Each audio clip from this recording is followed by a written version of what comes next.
दूसरे के बच्चे के लिए अगर वो सुविधा सरकार देना चाहती है, कह देनी उर्दू पढ़ाओ इसको, यानी उसको मौलवी बनाना चाहते हैं, कटबुल्ला पर की ओर देश को ले जाना चाहते हैं। जाकी रही भावना जैसी, प्रभु मूरत देखी तिन तैसी।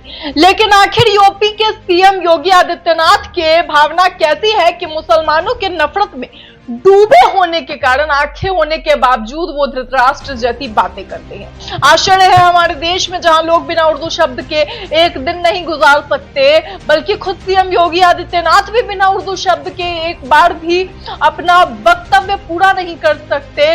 वो व्यक्ति इसका विरोध कर रहा है, इसका समर्थन करने वालों को, उर्दू भाषी की बात करने वालों को, देश की नई पीढ़ी को मुल्ला कटमुल्ला और मौलवी बनाने की बात कर रहा है। लेकिन एक सच्चाई सीएम योगी आदित्यनाथ को पचा लेनी चाहिए कि कितना भी आप गला फाड़ ले, कितना भी चिल्ला ले, कितना भी जल भुन जाए, लेकिन बिना उर्दू और फारसी शब्द के इस्तेमाल किए बिना आप एक दिन भी नहीं गुजार सकते सीएम साहब। और इसका मतलब ये है कि आप नहीं गुजार सकते, मतलब नहीं गुजार सकते।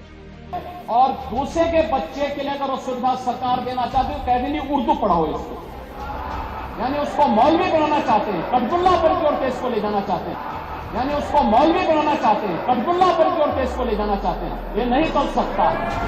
हालांकि अब आपकी राजनीति अलग है, जहां आप हिंदू मुस्लिम करते हैं, उन मुद्दों पर जनता को भड़काने की कोशिश करते हैं, या फिर उन मुद्दों पर अपना वोट बैंक कलेक्ट करते हैं। उसका बिजनेस आप अलग अलग से जरूर चलाते रहे, लेकिन जो बात उन्होंने कही, समाजवादी उर्दू को बढ़ावा देने की बात कर रहा है, मतलब मुल्ला कटमुल्ला बनाना चाहता है, मौलवी बनाना चाहता है, ये सरासर बेसर पैर और बेदिमाग की बात है। भाषा को एक मुख्यमंत्री की इससे ज्यादा भद्दर और भद्दी तरीके से पेश करना पहली बार इतिहास में हुआ होगा, जहां मूर्खाना सोच जाहिर हो रही है।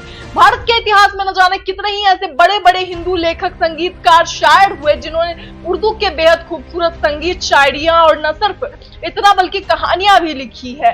ऐसे में तो गुलजार को भी योगी आदित्यनाथ कठमुल्लों की श्रेणी में डाल रहे हैं। न सिर्फ इतना, आज से बड़े बड़े जो पिछले शायर और गीतकार हुए, वो सभी कठमुल्लों की श्रेणी में आते हैं।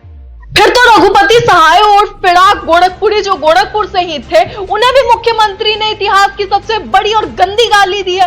प्रेमचंद्र को तो सोचते होंगे सामने होते तो गला ही दबा देते। आश्चर्य है कि एक भाषा को लेकर योगी आदित्यनाथ के अंदर इतनी नफरत भरी हुई है, जबकि न जाने देश और प्रदेश को आगे बढ़ाने के लिए कितनी लंबी लंबी डींगे हाँक देते हैं। न सिर्फ इतना, बल्कि उन्होंने ये भी कहा कि ये लोग अपने बच्चों को अंग्रेजी स्कूलों में भेजते हैं और देश के बच्चों को चाहते हैं कि वो अच्छे स्कूलों में ना जाए। यानी उर्दू की आप वकालत कर रहे हैं, एक बड़ी विचित्र बात है। आप मुझे बताइए, मैं इसीलिए कहता हूं कि आप समाजवादियों का चरित्र ही इतना दोहरा हो चुका है, इतना दोहरा हो चुका है कि अपने बच्चों को भेजेंगे इंग्लिश पब्लिक स्कूल में और दूसरों के बच्चों को बोलेंगे कि एक गांव के उस विद्यालय में पढ़े जहां संसाधन भी नहीं है। योगी आदित्यनाथ को बेहद अच्छे तरीके से पता है कि उनके क्षेत्र में सरकारी स्कूलों की क्या व्यवस्था है और किस तरह से शिक्षा विभाग के हालात है।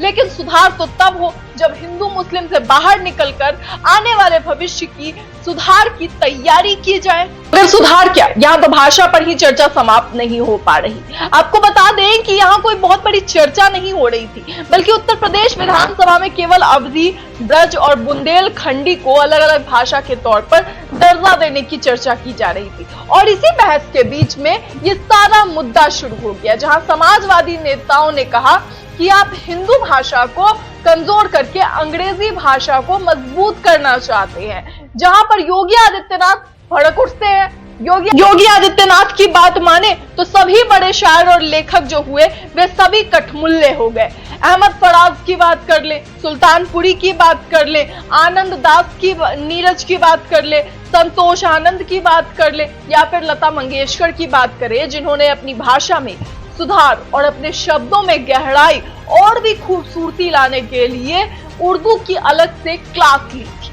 और शैलेंद्र तो सबसे बड़े कठमुल्ले हुए, जिन्हें आज देश का हर एक इंसान प्यार करता है। अगर योगी आदित्यनाथ के हिसाब से हम देखें तो ये देश कठमुल्लों का है और देश के अंदर जो जनता है वो कठमुल्लों से बेइंतहा प्यार करती है, क्योंकि इन्हीं लोगों की वजह से लोग कहानी, किताबों, कथाओं और शायरियों से अपने आप को जोड़ पाते हैं। अब ऐसे में योगी आदित्यनाथ इस बात को कहकर क्या साबित करना चाहते हैं, ये तो योगी आदित्यनाथ ही जाने। लेकिन योगी आदित्यनाथ के लिए कह देने से जनता की सोच पर बदलाव नहीं होगा, क्योंकि भाषा को लेकर इतनी घृणा रखने वाले नेता को जनता कितने दिन तक कुर्सी पे रखेगी, ये तो योगी आदित्यनाथ भी खुद नहीं बता सकते।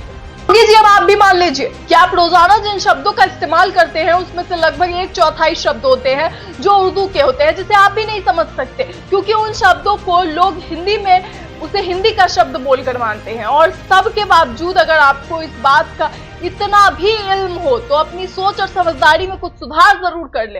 अब तो न्याय की देवी के भी नयन खुल गए महाराज, अब तो आंखें खोलो। इस खबर में इतना ही, ऐसी तमाम खबरों के लिए देखते रहें न्यूज़।